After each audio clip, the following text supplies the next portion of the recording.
90% of the drug problem is prohibition-related, not use-related, and that is not to discount the problems with use and abuse, but that should be the focus. So let's legalize marijuana now. And right now in this country, we are at a tipping point on this issue. 50% of Americans now support legalizing marijuana. Why is this the case? It's because we're talking about it. It's because debates and discussions are raging at dinner tables that haven't been raging at dinner tables in the past. So let's regulate it. Let's tax it. Aloha mai kako. You are watching Hawaii Political Reporter.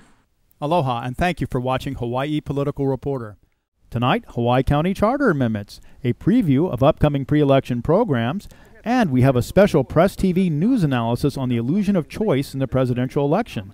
But first, a preview of the upcoming free and equal presidential debate. Don't miss this historic presidential debate, broadcast online and via satellite worldwide.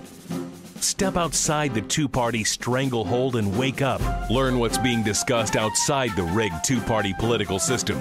The top 6 2012 presidential candidates have been invited to participate. Confirmed candidates include Gary Johnson, Libertarian Party, Jill Stein, Green Party, Virgil Goode, Constitution Party, and Rocky Anderson, Justice Party. This historic presidential debate will take place on October 23rd at 8 p.m. Central Time. Sponsored by grassroots organizations across the political spectrum and across the globe. Hosted by the Free and Equal Elections Foundation. Wake up and watch it live on the Free and Equal website to see what's being discussed outside the two-party political system. Well, from 0 to 6 billion. That's the difference in what it costs to run for presidency in the United States today as opposed to before. Now, this is according to former American President Jimmy Carter.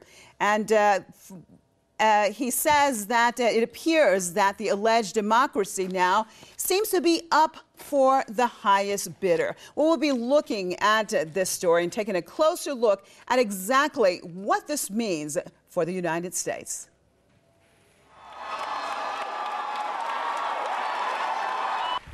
The campaign of U.S. President Barack Obama has raised record funds as America accelerates towards Election Day on November the 6th. Figures show Obama and his Democratic allies have collected $180 million in September alone for his effort to secure a second term as president. That brings the Obama campaign's total fundraising to nearly $950 million, well on the way to passing the billion-dollar mark and the total amount raised in the 2008 race for the White House. Obama's Republican rival, Mitt Romney, is also receiving billions of dollars from fundraisers. Obama and Romney receive huge sums of money from big companies, with many of them distributing funds to both candidates and not just one. These lists show a few of the companies that have given funds to Obama and Romney almost equally. Criticizing the role of big corporations in U.S. elections, author and journalist Alan Hart says, America is the least democratic country in the world because what passes for democracy there is for sale to the highest bidders. Former U.S. President Jimmy Carter has also complained about corporate dominance over America's election system. Carter said the amount raised this year by all presidential, Senate and House campaigns is $6 billion. That's $6,000 million. Carter also said the U.S. election system is shot through with financial corruption that threatens American democracy. Many observers believe the president technically represents the companies he receives funds from, companies that are owned by those who count as the rich, in contrast to the middle class and poor Americans who consider themselves as being 99% of the American people. And finally, a common complaint among many in the U.S. is that they're faced with what's being called bipartisan dictatorship. Americans having to elect either a Democrat or a Republican as their president. I'd like to welcome our guest to the program, political analyst and writer, Mr. Linden from Philadelphia, Pennsylvania, in the United States. Managing Director of AMT Capital Partners, Mr. Mike Harris, Phoenix, Arizona. Welcome, both of you, to the program. Well, I'd like to start off with Mr. Den. Why would the government even allow these type of changes that have taken place when they know that it possibly is going to lead to more influence by special interest groups, lobbies, corporations? So why did they allow this to happen? Well, the U.S. System is funded by these war profiteers. It's totally bought out by these big corporations who benefit greatly from Pentagon contracts. They make money from war, so they're going to fund war candidates. So the U.S. election is basically a referendum on this very corrupt system that promote banking frauds and endless wars. So they're going to get basically 98 to 99% of the vote. So no matter who you vote for, you're voting for this very corrupt system. And it's been this way for a while. There is no chance for an alternative voice for a third-party candidate because these third-party candidates rarely get more than 1% of the vote, if even that. If these third-party candidates have any chance at all of challenging the system, they wouldn't be allowed to compete because of the media control of what's Americans allowed to know. So basically, every election is a referendum, a rigged referendum for a very corrupt system. Okay, what about that, Mr. Harris? If what Mr. Den said is true, and if you agree with him, what does it mean, basically, for a country that when money basically buys political office, and as Mr. Den says, that a third-party candidate really basically has no chance of winning higher office there?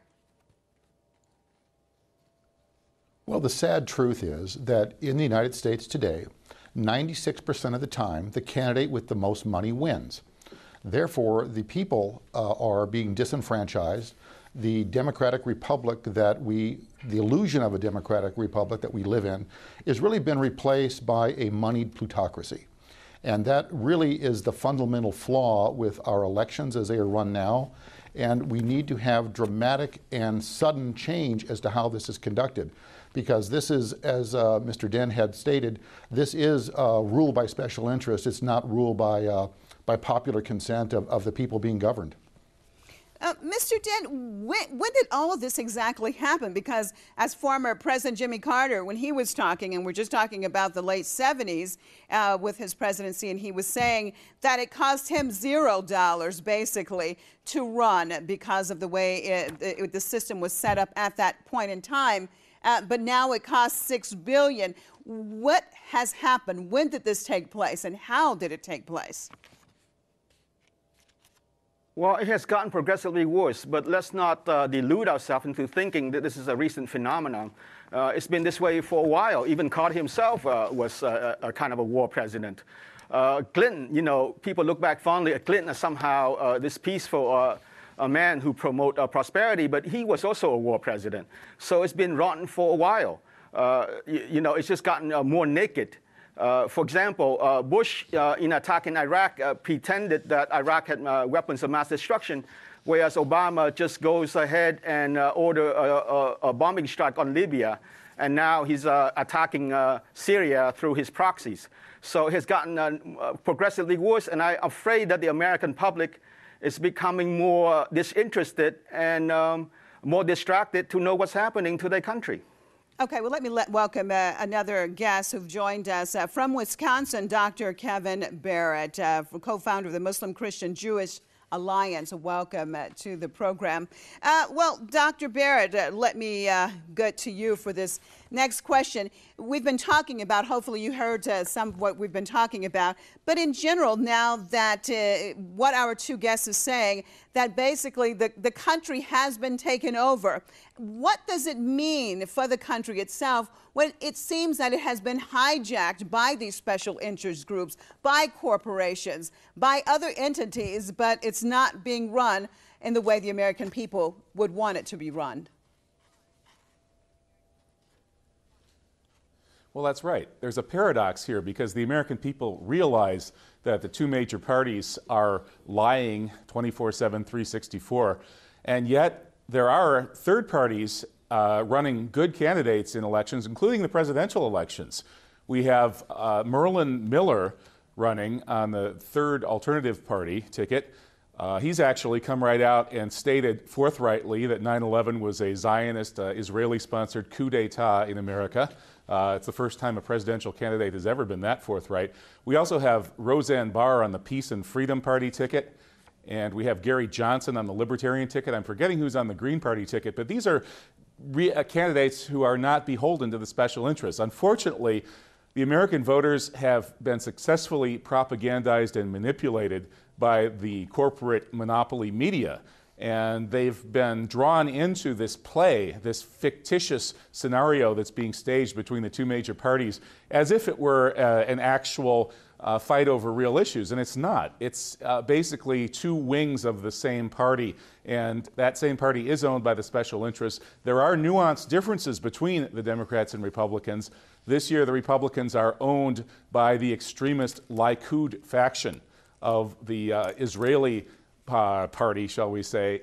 And it's very interesting that Dov Zakheim is the lead foreign policy advisor for the Romney campaign. Dov Zakheim is on everyone's list as the #1 suspect in the 9/11 attacks, who swindled $2.3 trillion from the Pentagon that was announced missing on September 10th, 2001 by Donald Rumsfeld, and that was presumably used to finance the 9/11 coup d'etat. This is the man who was the #1 advisor for Mitt Romney.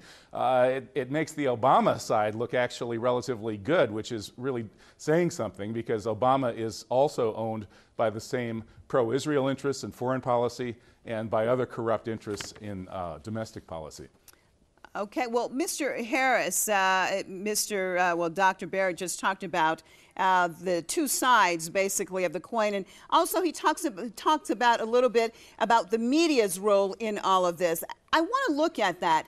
Is this the pieces of the puzzle that's going together in making this situation worse? On the one hand, we have the corporate media, the way it is propagating, and on the other hand, with the media, it's saying that it has the appearance of a democracy, but again, it's being run by special interest groups. But of course, the media is not exposing that. Well, I think Dr. Barrett is precise in his statement there that this is government by special interest, and he is correct that this is an Israeli Zionist Likudist special interest that really has seized control of this country. By the way, just for the record, the Green Party candidate is Jill Stein. She's the one who's running on behalf of the Green Party. So there are alternative candidates out there, but as I stated earlier, 96% of the time, the candidate with the most money wins. That's the sad truth in America. So if you're going to call this a Republican form of democracy, it is not. We are a plutocracy. The country has suffered a coup d'etat, and if Obama really wanted to win this election, he would come out and call for a true investigation of 9/11 and indictment of the perpetrators and bring these people to justice, because nobody believes that 19 Arabs with box cutters brought down the World Trade Center. No one believes it. Only people who are part of the cover-up go along with that anymore. And that's the role of corporate media. Corporate media has failed the American people. There's no longer honest journalism in there. And so the corporate media is losing market share, and the alternative media is now taking over and becoming more dominant than even the corporate media is. And hopefully we can make a difference by getting the truth out there to enough people. Well, Mr. Den, do you agree with our other two guests' assessment that the United States has basically gone through a coup d'etat? And if you do agree, do you think that the average American realizes what has happened? Well, after the last debate, there was a CNN poll on who the voters would want to vote for, Romney, Obama. And interestingly enough, 47% said neither. And these are the ones who bother to read CNN in the first place. So I would suspect that the number who would say neither is even higher. Now, in any election, only about half of the eligible voters turn out anyway. So the winning candidate gets only about 25% of the vote. So that's hardly a large mandate to rule. So I've been calling for a boycott of the election, because it appears that so many Americans are staying home anyway, but this must not be read as a sign of apathy, as indifference, but it should be read as a sign of disgust and protest. Americans should show up on election day, but not to vote, but to protest, just to show the entire world that Americans are not these insane people who cheer and vote for one criminal after another. What about that, Dr. Barrett? How likely are we going to see Americans protesting on the election day? Because as Mr. Dennis talked about, the world's perspective sometimes of Americans, it does appear to many people in the outside, not living in the United States, that Americans accept it and they are apathetic and really are not even caring to take the time to even protest. Your take? Well, unfortunately, there's some truth to that. If you ask the average American which is worth, let me just back up a moment here and say that I think both of the previous guests are perfect, absolutely right on the money in their statements. And in particular, it's pretty hard to exaggerate just how great the margin is between the people who stay home and the winning candidate. In an average American election, as we heard, about 25% of the eligible voters vote for the winner. About 20% of the eligible voters vote for the loser of the two major parties. And the other 55% stay home. So that means that more than twice as many people are staying home and not voting as vote for the winning candidate. And I think that speaks volumes about the state of American democracy today. We really don't have one anymore. The 9/11 coup d'etat was only the latest in a series of coups d'etat in America, including the murders of the Kennedy brothers, the Bush hijacking and overthrowing of the Carter presidency by making a deal with the leaders of Iran to keep the American hostages locked up until after the election. That's what destroyed the Carter presidency in a CIA sponsored coup d'etat led by the drug smuggling wing of the CIA under the Bush family, America's leading crime family. So you really, it's hard to overstate the corruption and lack of democracy in the American system. And I think that's probably one of the reasons why 55% of the eligible voters stay home every presidential election. More than twice as many as vote for the winning candidate. And I'm sure that'll happen again this year. Probably it'll be 60% that stay home this year, I would imagine. Well, what about that, Mr. Harris, when we're looking at, for example, the United States, and as Mr. Barrett has just said, that at least 45% of the people, perhaps higher, stay home. But on the surface, then, the United States is portrayed as the symbol of democracy and a democratic process. And countries, I will use Venezuela as an example, which is having an election right now and is seeing massive turnouts. Usually countries like that are actually demonized somehow in the middle of this. It seems extremely mixed up. What do we do to at least get the reality out to the Americans and to the rest of the world? Well, that is the challenge. You know, how do we tell the American citizens that we don't have to settle for the two candidates that we're looking at, the two mainstream candidates, that we have other better choices? How do we get that message out to them whenever money has become such a dominant force in this election process? I served as the finance chairman for the Republican Party in the 1994 election. I understand how important money is. And how do third-party candidates achieve that traction in order to attract money, to attract funds? Or do we reinvent the system? Do we rewrite the laws that got us in this mess? You look at McCain-Feingold, for instance.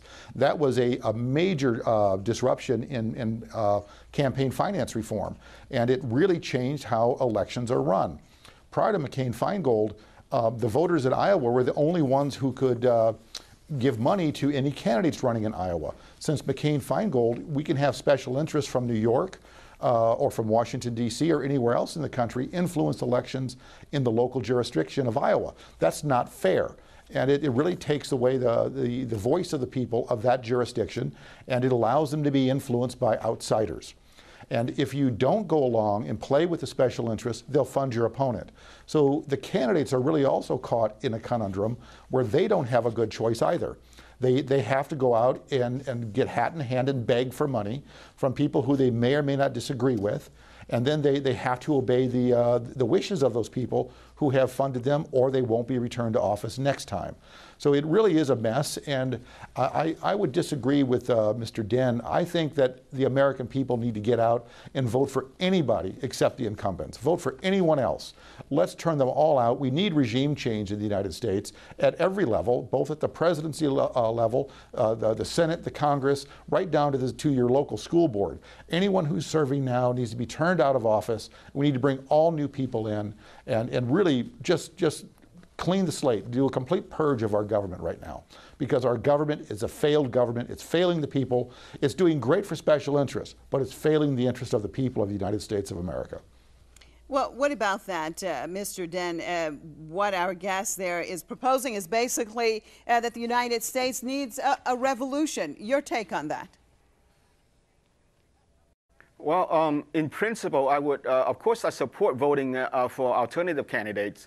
But I would like to point out that they rarely get more than 1% of the votes. Considering like someone like Ralph Nader or Cynthia McKinney, very compelling candidates who make perfect sense, they got nowhere because the system won't allow it, and it comes down to the media, the manipulations of the media. Ralph Nader in 2000 wasn't even allowed to sit in the audience to watch the debate. They fear him so much they didn't allow him to sit in the audience. You know, he wasn't going to say anything.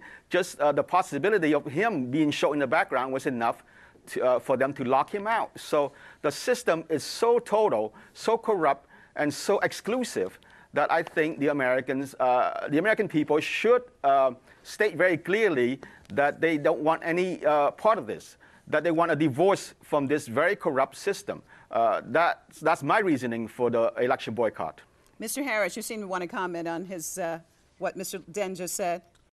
Well, I think we agree on the same goal, that we need to have new people in office, but we're disagreeing on the methodology. I think that people need to get out and vote and need to express their anger by not voting for any incumbents. No incumbents whatsoever. Vote for whoever the challenger is from any alternative party.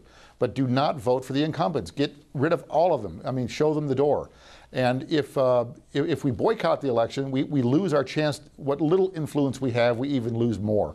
So I agree with the goal of the other guest, Mr. Den, but I disagree with his methodology. I think we need to go out there and become aggressive.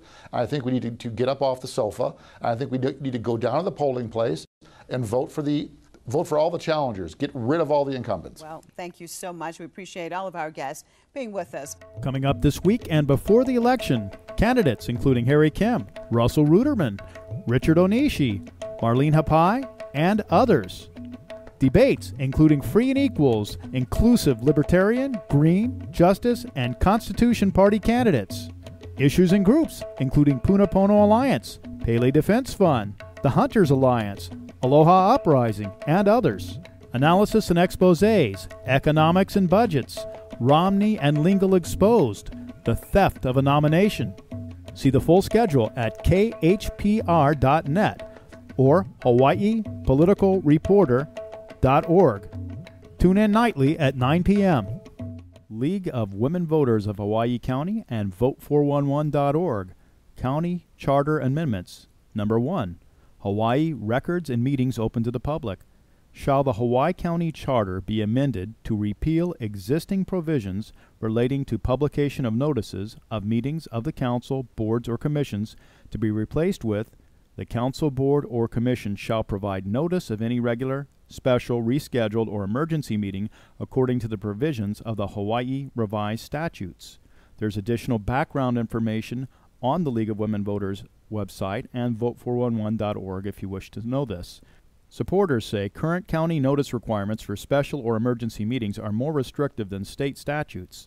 The more restrictive notice requirement causes delays when there is an emergency and a rapid response may be needed.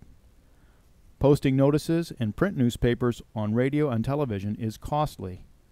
Opponents say if state laws change, county laws will change too, without local input. In a democracy, opening up the government process to a public scrutiny and participation protects the public's interests. Adequate notice of all meetings increases more transparency and allows citizens to participate in the formation and conduct of public policy. The full-time Hawaii County Council meets year-round. 6 days' notice is not unreasonable. Hawaii County Charter Amendment 2. Hawaii Public Access, Open Space, and Natural Resources Preservation Fund. Shall the Hawaii County Charter's provisions relating to the Public Access, Open Space, and Natural Resources Preservation Fund be amended to raise the minimum required contribution into the Public Access, Open Space, and Natural Resources Preservation Fund from a minimum 1% of real property tax revenue, including penalty and interest, to 2% of real property tax revenue, including penalty and interest. Require a restrictive covenant be placed in the deed transferring the acquired land or easement as follows. This land easement was acquired with monies from the Public Access, Open Space, and Natural Resources Preservation Fund. It shall be held in perpetuity for the use and enjoyment of the people of Hawaii County and may not be sold, mortgaged, traded, or transferred in any way, and make clear that the funds may be used to purchase land or easements and not for any other purpose. There is some more background information. Again, please go to League of Women Voters or vote411.org to find out more about this. Supporters say the funds are needed to maintain or increase public access to the shoreline for future generations. There is a list of identified properties that our island communities want to acquire. More than half, 57% of voters in 2006 voted an ordinance setting aside 2% of our property taxes, which is about $4 million in 2012. Again, in 2010, 57% of voters approved a charter amendment requiring 1% be set aside. This restores the intent of the original legislation and the people's will. This amendment prevents the mayor and county council from suspending funding. Between 2009 to 2011, a 2-year suspension cost the fund $8 million. Opponents say this amendment locks the funding in the charter. In 2006, the 2% fund was created as an ordinance in the county code. Under the proposed amendment, the 2% funding would take top priority even during difficult economic times and must continue regardless of other needs such as transit, police, and fire protection. The county is ill-equipped to hold open lands. The acquisition and holding of land as open space is more of a state function and is not a county-mandated function. The state has a Department of Land and Natural Resources, DLNR, to manage properties. The allocation of resources should be left up to our elected leaders. They need the flexibility to respond to changing economic times. Without flexibility, taxes might have to be raised. Hawaii Charter Issue 3. Hawaii Public Access, Open Space, and Natural Resources Preservation Maintenance Fund. Shall the Hawaii County Charter be amended by creating a Public Access, Open Space, and Natural Resources Preservation Maintenance Fund, which would require that 1/4 of 1%, 0.25% of real property tax revenue, including penalty and interest, be deposited into this fund for the maintenance and preservation of lands acquired using the Public Access, Open Space, and Natural Resources Preservation Fund. Set a $3 million cap on the accrual deposits into this fund from real property tax revenue, including penalty and interest. Prohibit the use of the fund for planning, design, development, or construction of new buildings, roads, and facilities, and create a stewardship grant program to allow the county council to provide grant money from this fund to nonprofit organizations to maintain and preserve these lands. Proponents say the Open Space Fund must be used only for the acquisition of land and not its maintenance. The funds provided in the proposed amendment would keep the acquired lands in good repair for public safety. The fund will not be added to when the balance is at $3 million. Opponents say setting aside funds for a special use limits the flexibility of the county leaders. The county should have the flexibility to contribute less in bad economic times. Hawaii County Charter Issue 4, Establishing Special Funds. Shall the Hawaii County Charter be amended to allow the County Council to create special funds without first obtaining the recommendation of the mayor? Supporters say currently the Council has the power to pass, amend, and repeal laws, including county budgets, but cannot create a special fund. This amendment restores policymaking power to the Council. Opponents say the mayor is responsible for day-to-day administration of the county's operation and submits the county's budget. We will review Charter Amendments 5 and 6 in the coming days, with a special appearance by Pat Pacheco and Tony on Charter Issue 6. In 1913, the money power of the country was taken away from the people, but it was given up in the Federal Reserve Act. The Federal Reserve is no more federal than Federal Express. You try a hide and destroy a freedom, man. You seek agenda, we know you anti-American. You come forward American Constitution. 1913, up in the system. Devalue dollar, hyperinflation. The Federal Reserve, controlled by Lucifer. He can see you live.